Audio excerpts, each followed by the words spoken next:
Every year during the month of March, Ukrainians the world over honor the memory of their greatest poet, Taras Shevchenko.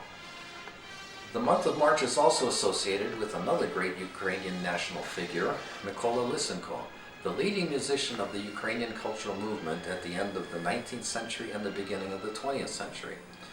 He's recognized today to be the father of modern Ukrainian music.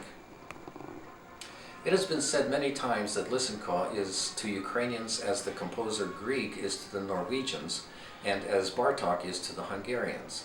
This is because these composers, like Lysenko, represent the greatest proponents of nationalist expression in music.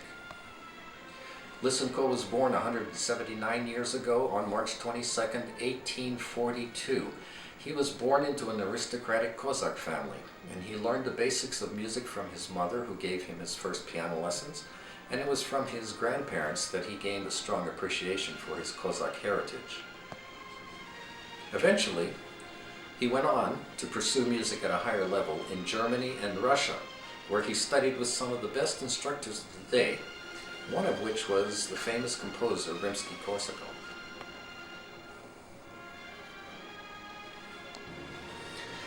Although Mykola Lysenko excelled as a teacher, a scholar, a conductor, pianist, and community figure, he's remembered mostly for his compositions, of which there were many.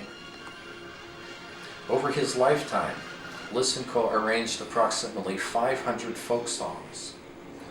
Here are just a few of the many examples of Lysenko's work, which can be found here at the museum in the music collection.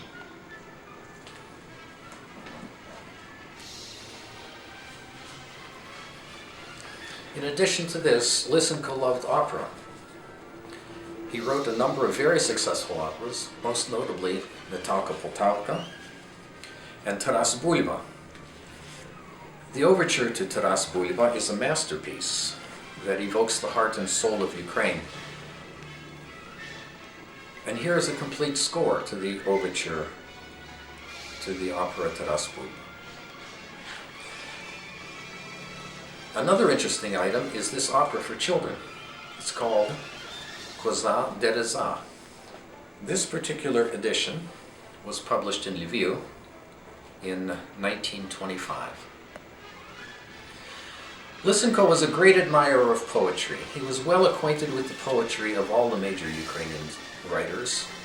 Their works inspired him to write over 120 musical settings of his favorite poems.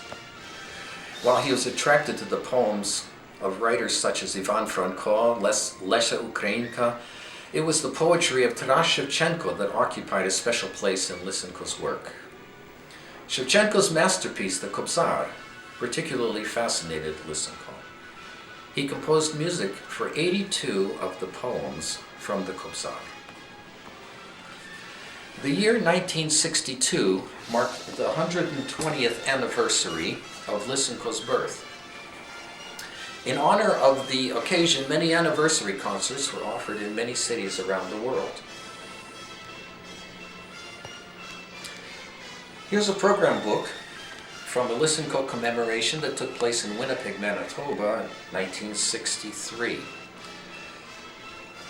This is another one given at Hunter College in New York. It was a joint concert by the prominent musical organization Prometheus Chorus of Philadelphia and the Dulka Chorus of New York.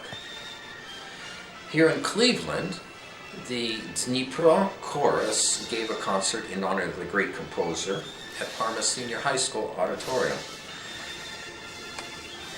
And finally, this program book was by the Ukrainians that organized a concert in Buenos Aires, Argentina, at the Columbus Theater in 1962. We owe a great deal to Mykola Lysenko. His works have gained recognition on an international scale, and they have never dropped out of the national repertoire.